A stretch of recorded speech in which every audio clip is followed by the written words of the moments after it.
সকাল আমার প্রিয় বন্ধুরা, তোমরা কেমন আছো? আশা করছি সবাই খুব ভালো আছো আর সুস্থ আছো। তোমাদের আশীর্বাদ আর ভালোবাসায় আমরাও খুব ভালো আছি। আমার এই ভিডিও যে যেখান থেকেই দেখছেন এখানে সবাইকে ভালোবাসা জানিয়ে আজকে আবার একটা নতুন ভিডিও শুরু করছি। দেখো বন্ধুরা, আমি সকালবেলা ঘুম থেকে উঠে ঘরটা ঝাড় দিয়ে উঠোনটা ঝাড় দিয়ে নিচ্ছি। আর কালকে তো রাত্রেবেলা বৃষ্টি হয়েছিল, সেই জন্য উঠোনটা একদম ভিজে ভিজে রয়েছে। আর পাতাগুলো ভালো সরছে না, তো বেশি পাতা পড়েনি, দুই একটা পাতা পড়েছে। আর দেখো, অনুষ্কা আজকে সকালবেলা ঘুম থেকে উঠে আমাদের বাড়ি চলে এসেছে আর গুড্ডু সোনার সাথে অনুষ্কা খেলা করছে। তো ওরা খেলা করতে করতে আমি উঠোনটা একটু ঝাড় দিয়ে নিই। আর আমার দেখো পুরো উঠোনটা প্রায় ঝাড় দেওয়া হয়ে গেছে। আর অনুষ্কা বলছে আজকে গুড্ডুকে মুখটা আমিই ধুয়ে দেবো। তাই দেখো অনুষ্কা কী সুন্দর গুড্ডুর মুখটা ধুয়ে দিয়েছে। আর গুড্ডু না অনুষ্কার কাছে বেশ ভালো থাকে। আর অনুষ্কাও বাচ্চা, গুড্ডু সোনাও বাচ্চা, আর বাচ্চারা বাচ্চাদের কাছে থাকতে খুব ভালোবাসে। আর অনুষ্কা কিন্তু গুড্ডু সোনাকে ভীষণ ভালোবাসে। আর অনুষ্কা হলো আমার একটা মামার মেয়ে, বোন হয়। তা দেখো গুড্ডু সোনার মুখটা অনুষ্কা কিন্তু ধুয়ে দিয়েছে। এবার ওকে কুলুকুচি জল ফেলানোর জন্য টেনে নিয়ে যাচ্ছে। অনুষ্কার কিন্তু মুখটা ধোয়ানো হয়ে গেছে। আর এদিকে না গুড্ডু সোনাকে খাওয়ানোর দায়িত্বটাও নিয়ে নিয়েছে। আর গুড্ডু সোনা বলছে আমি কিন্তু আজকে মাসির কাছে খাবো। তা দেখো অনুষ্কা কিন্তু আজকে গুড্ডু সোনার পুরো দায়িত্ব নিয়ে নিয়েছে। আর অনুষ্কাকে আমি দায়িত্ব দিয়ে চলে এসেছি কলপারে বাসনগুলো মাজতে। আর দেখো আমার পুরো বাসনগুলো মাজা হয়ে গেছে, আর বাসনগুলো কিন্তু আমার ধোয়াও হয়ে গেছে। বাসনগুলো সব ধোয়া হয়ে গেছে, আর বাকি ছিল ভাতের হাঁড়িটা, সেটাও কিন্তু আমি ধুয়ে নিলাম। তা দেখো বন্ধুরা, আমার কিন্তু বাসনগুলো সব ধোয়া হয়ে গেছে। আর আমি বাসনগুলো ধুয়ে ঘরে চলে এসেছি। ঘরে এসে বিছানাটা গুছিয়ে নিচ্ছি, কারণ গুড্ডু সোনা প্রচণ্ড এলোমেলো করে ফেলেছিল, সেই জন্য ভাবলাম আবার একটু গুছিয়ে নিই। তা অনুষ্কার সাথে কিন্তু গুড্ডু সোনা বাইরে খেলা করছে। আর অনুষ্কা থাকলে না ও কিন্তু আমাকে একটু ডিস্টার্ব করে না। তা দেখো বন্ধুরা, আমার কিন্তু বিছানাটা একদম গোছানো কমপ্লিট হয়ে গেছে। তা এই দেখো বাইরের বিছানাটাও একটু গুছিয়ে নিচ্ছি। আর অনুষ্কারও কিন্তু এখানে বসে রয়েছে বিছানায় উঠবে বলে। তা আমি বলছি এই বিছানায় উঠতে হবে না, তোরা একটু বাইরে খেলা কর। তো দেখো বন্ধুরা, আমার কিন্তু সব গোছানো গাছানো হয়ে গেছে। আর এখানে আমরা সবাই মিলে বসে গেছি চা খেতে। আমরা সবাই চা খাচ্ছি আর এখানে গল্প করছি। দেখো সেই বয়স্ক দিদিভাইটা, আর ওখানে ওটা বসে রয়েছে বৌদি, আর ওখানে আমার মা। আমরা কিন্তু বসে বসে সবাই মিলে অনেক গল্প করছিলাম। তা দেখো বন্ধুরা, আমি চাটা খেয়ে চলে এসেছি উনুনের পাড়ে। একটু কাজ আছে বলে তাড়াতাড়ি করে আমি গোলা রুটিটা বানিয়ে নিচ্ছি, কারণ রান্না করতে আজকে অনেকটাই দেরি হবে।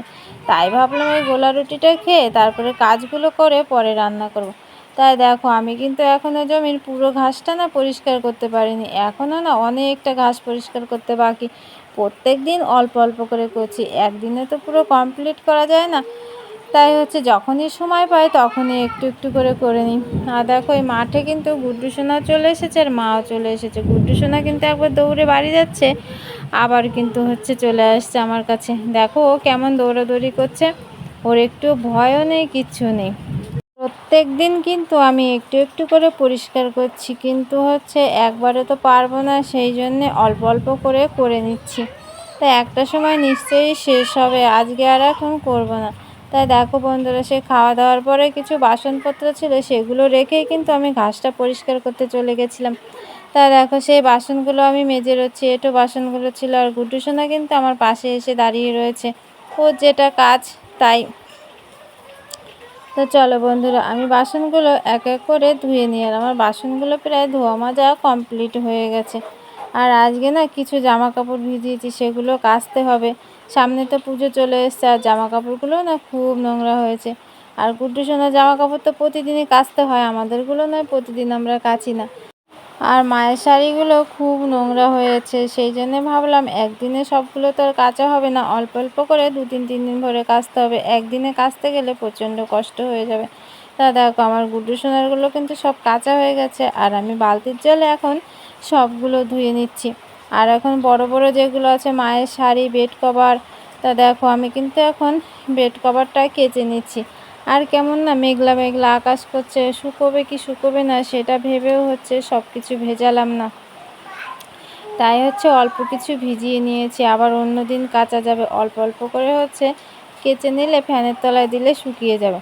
তা দেখো বড় বড় যেগুলো ছিল আমি আর না কল টিপে হচ্ছে সেগুলো কল টিপে সেগুলো না ধুয়ে আমি চলে এসেছি পুকুরে। আর পুকুরের জলটা না বেশ পরিষ্কার, কারণ অনেক দিন ধরে তো বৃষ্টি হচ্ছে আর এখনও জলটাও না অনেক বেড়ে গেছে। আর কি বলো তো, পুকুরে নামার না কোনো সিঁড়ি নেই, ওই জন্য না খুবই কষ্ট হয়, কিন্তু না হলে না পুকুরেই সব কাজকর্ম করা যায়, কারণ অনেকটা বড় পুকুর আর সবসময় না সারা বছরই জল থাকে। আর পুকুরের চারপাশ দিয়ে কেমন কলা গাছ আর না অনেক জঙ্গল ছিল, এখানে না যারা মাছ চাষ করে তারা হচ্ছে ঘাস মারা তেল দিয়ে দিয়েছে, ওই জন্য না একটু পরিষ্কার পরিষ্কার লাগছে। আর আকাশটাও না কেমন মেঘলা মেঘলা। তো দেখো বন্ধুরা, আমি কিন্তু জামা কাপড়গুলো ধুয়ে চলে এসেছি বাড়িতে। বাড়িতে এসে বাড়িতে দেখলাম রোদ নেই ছাদে, তা চলে এসেছি বাগানের ধারে, মানে মাঠের পাশে। তাই এখানে না বেশ রোদ লাগে আর সন্ধে পর্যন্ত রোদ লাগে, তেমন একটা রোদ নেই, কিন্তু হাওয়া বাতাস যা আছে প্রায় শুকিয়ে যাবে। তা আমি কিন্তু ওখানে জলটা ভালো করে নিংড়াইনি, তাড়াতাড়ি করে উঠে চলে এসেছি, কারণ অনেক দিন তো পুকুরে নামি না, ভয়ও লাগে একটু। তাই যেমন তেমন করে নিংড়ে চলে এসেছি। তাই এখানে দেখো আমি জলগুলোকে ভালো করে নিংড়ে জামা কাপড়গুলো সব মেলে দিচ্ছি। আর নাইটিগুলো আমার সব মেলা হয়েছে, ওখানে দেখো জায়গা নেই বলে চাদরটা অল্প জায়গায় দিয়েছি, জলটা ঝরে গেলে বাড়িতে নিয়ে যাব। আর মার শাড়িটা কিন্তু আমি টান টান করে মেলে দিয়েছি, কারণ মা হচ্ছে আবার চান করতে যাবে তো সেই জন্য। তা দেখো আমার জামা কাপড়গুলো না সব মেলা হয়ে গেছে, এখনও না রান্না বাকি রয়েছে, কখন রান্না করব। তা চলো বন্ধুরা, আমার জামা কাপড়গুলো সব মেলা হয়ে গেছে, এবার হচ্ছে বাড়ির দিকে যাওয়া যাক। তা দেখো আমি বাড়ি এসে চান ধান করে কিন্তু রান্নার এখানে চলে এসেছি, আর নাইটিগুলো সব কেচে দিয়েছি বলে আজকে কিন্তু আমি শাড়ি পরি। আর আমি রান্নাটা বসিয়ে দিয়েছি আর উনুনটাও ধরিয়ে দিয়েছি, কাঠগুলো সব গুজে দিয়েছি, উনুনটা জ্বলছে। আর দেখো আজকে আমি রান্না করেছি, এখানে আলু ভাজা করেছি, কারণ আমার ছেলে না আলু ভাজা খেতে খুব ভালোবাসে। আর গুড্ডুর বাবা কুমড়ো দিয়ে গেছিলো, সেই কুমড়োটা কালো জিরে ফোড়ন দিয়ে লঙ্কা দিয়ে ভাজা করে নিয়েছি। আর এখানে কুমড়ো শাকটা করেছি আলু বেগুন দিয়ে। তা দেখো আজকে কোনো রকম রান্না বান্না হয়ে গেল, চলো আমরা এবার খাওয়া দাওয়া করে নিই। তা দেখো বন্ধুরা, আমি সন্ধ্যাবেলা গুড্ডু সোনাকে একটু পড়াতে বসেছি। তো কী বলো তো বন্ধুরা, আজকে তো যেমন তেমন করে শাক পাতা খেয়ে নিলাম, কিন্তু কাল কি খাবো সেটা ভেবে না খুবই চিন্তা হয়। কারণ কি বলো তো, আমার মায়ের তো সেরকম ইনকাম নেই আর আমাদেরও একটু অসুবিধে, সেই জন্য না খুবই হিসেব করে খেতে হয় আর হিসেব করে চলতে হয়। যেমন তেমনভাবে খরচা করলে তো আর হবে না, একটু বুঝে শুনে খরচা করে আমাদের এখন চলতে হচ্ছে। কিছু তো করার নেই বলো তো, যে যখন যেমন তখন তেমনভাবে খেতে হয় আর তেমনভাবেই চলতে হয় গরিবের সংসারে। আর গুড্ডু সোনাকে দেখো আমি পড়াতে বসেছি, আর গুড্ডু সোনা পড়তে বসে কেমন দুষ্টুমি করতে, সেই জোর করে পড়ানোর মতো একটু পড়িয়ে নিলাম। 1 2 3 4 5 6 আমরা ভাত খাবে চলে নিয়ে যাব। আচ্ছা 6 7 দেখো এটা কি 7 এটা কি দেখো এটা 7 দাঁড়াও তোমার হাতে এটা কি 1 6 ও বলো 7 দাঁড়াও তোমার হাত ধরি 7 আচ্ছা আমার হাত ধরি শোন বাবা, আমি বের করে দেবো, কানটা ধরে ধরে 7 8 9 10 1 1 11 1 2 12 1 3 13 1 4 14 14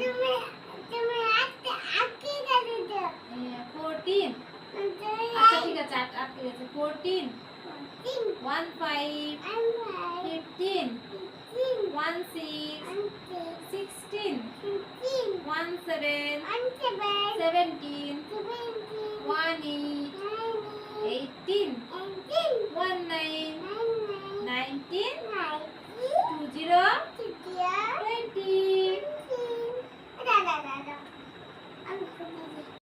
তা দেখো বন্ধুরা, গুড্ডু সোনার কিন্তু আজকের মতো পড়াশোনা হয়ে গেছে কমপ্লিট। আর গুড্ডু সোনাকে কিন্তু আমি এইভাবে প্রত্যেক দিন একটু একটু করে পড়াই, কারণ ও তো ভীষণ দুষ্টু। এবার ও যেটা বলে ওকে আমার সেইভাবেই কাজ করাতে হয়, ওর কথা মতো চলতে হয়, কারণ ও তো সব দিন সমানভাবে পড়ে না, মানে এটা পড়বে না ওটা পড়বে, ও যেটা পড়তে চায় আমি সেটাই পড়াই। তা চলো বন্ধুরা, আজকের মতো ভিডিওটা এখানেই শেষ করছি। ততক্ষণে তোমরা সবাই ভালো থাকো আর সুস্থ থাকো, আর তোমাদের সাথে দেখা হবে পরের ভিডিওতে। আজকের মতো টাটা সবাইকে।